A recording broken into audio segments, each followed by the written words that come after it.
আসসালামু আলাইকুম ওয়া রাহমাতুল্লাহি ওয়া বারাকাতুহু।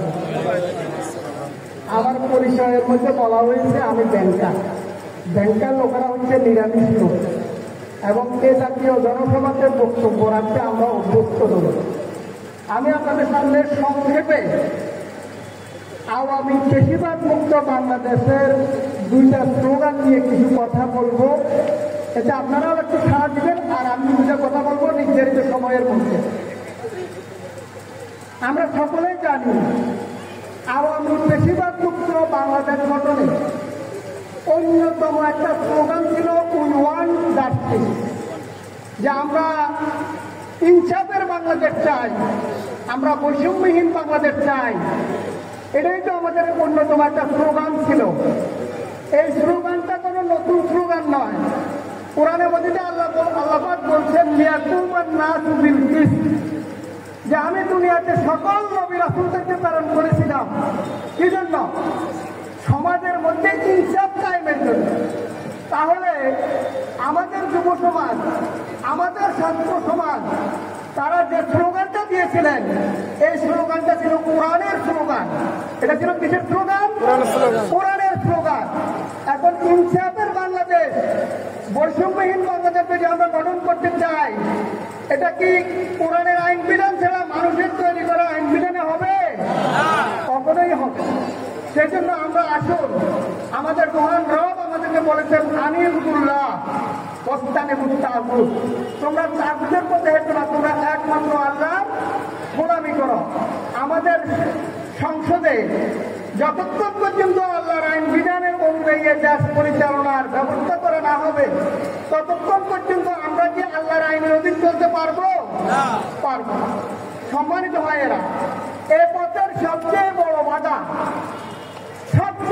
বাধা এদেশে নমিনেশন বাণিজ্য এবং ভোট বাণিজ্য। এগুলোর সাথে আপনারা পরিচিত কিনা? যে সমস্ত দলের মধ্যে নমিনেশন বাণিজ্য এবং ভোট বাণিজ্য চলে, যার মাধ্যমে এলাকার মধ্যে টেন্ডারবাজি, চাঁদাবাজি, দলবাজি, টেম্পো স্ট্যান্ড দখল করা, এই সব কিছুর দরজা খুলে যায়। এই দরজা বন্ধ করতে আমরা রাজি আছি কিনা? যদি আমরা রাজি থাকি তাহলে আমাদেরকে কি করতে হবে? আল্লাহর আইনের অধীন আমাদেরকে আসতে হবে।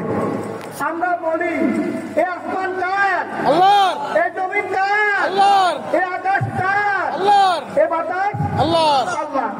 তাহলে আমরা কার? আল্লাহ। তাহলে আমরা আল্লাহর সাথে যে ওয়াদা করেছিলাম আল্লাহর আইন ছাড়া আর কারো আইন চাই না, তাহলে আমাদেরকে সেই পথে আসতে হলে আমাদেরকে কি করতে হবে? আমাদেরকে আল্লাহর দ্বীন কায়েমের পথে আসতে হবে। আমার 1 নম্বর কথা শেষ। 2 নম্বরে আমরা আরেকটা স্লোগান দিয়েছিলাম, কোটা না মেধা। এই স্লোগানটা শুনছেন তো?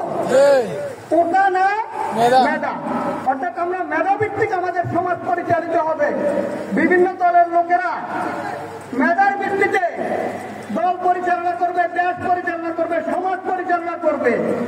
কিন্তু আমরা দেখতে পাচ্ছি যে আমাদের সমাজে পরিবারতন্ত্র কি মেধার বিপরীত না মেধার পক্ষে?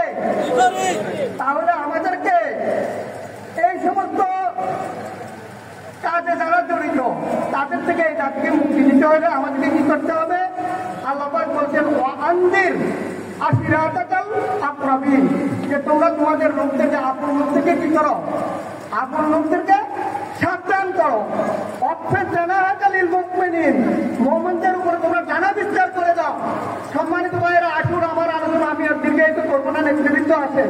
আমি শুধু এই আহ্বানটা রাখবো, আমরা এমন পরিমাণে দাওয়াতি কাজ করি যাতে করে আমাদের মসজিদগুলি মুসল্লিকে ভরে যায়।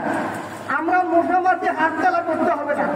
যদি আমরা দাওয়াতি কাজ করতে পারি, এখানে যদি ইমানদার সমাজ আমাদের মসজিদগুলি যদি ওয়াক্তিয়া নামাজ মসজিদগুলি যদি মুসল্লি দিয়ে ভরে ফেলতে পারি, তাহলে এই সমাজে যারা অন্যায় অপরাধ করে তারা ইমানদার মুসলমানদের পায়ের আওয়াজে তারা শুনতে যাবে, তারা চুপ হয়ে যাবে, সমাজে তারা ভদ্রভাবে বসবাসের চেষ্টা করবে।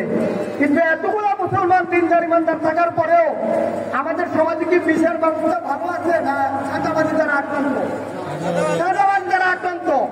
এইগুলি যদি আমাদেরকে এই অভিশাপ থেকে যদি এই জাতিকে মুক্ত করতে হয়, তাহলে আমাদেরকে আগামী সংসদ নির্বাচনের আগেই দলে দলে আমাদের ভাইদেরকে, আমাদের বোনদেরকে, আমাদের মা বোনদেরকে ঘরে ঘরে আমাদের যেতে হবে। আল্লাহ আমাদের তৌফিক দান করুক এবং আমরা যাতে করে আমাদের জাতিকে সচেতন করতে পারি, আমাদের দেশকে সচেতন করতে পারি। এবং এই কাজের একটাই উদ্দেশ্য, বেআন্নালাহুমুল জান্নাত, যে আমরা আল্লাহর জান্নাত চাই, আল্লাহ সন্তুষ্টি চাই। আল্লাহ আমাদের সকলকে তৌফিক দান করুক। ওয়া আখিরু দাওয়ানা আলহামদুলিল্লাহি রাব্বিল আলামিন।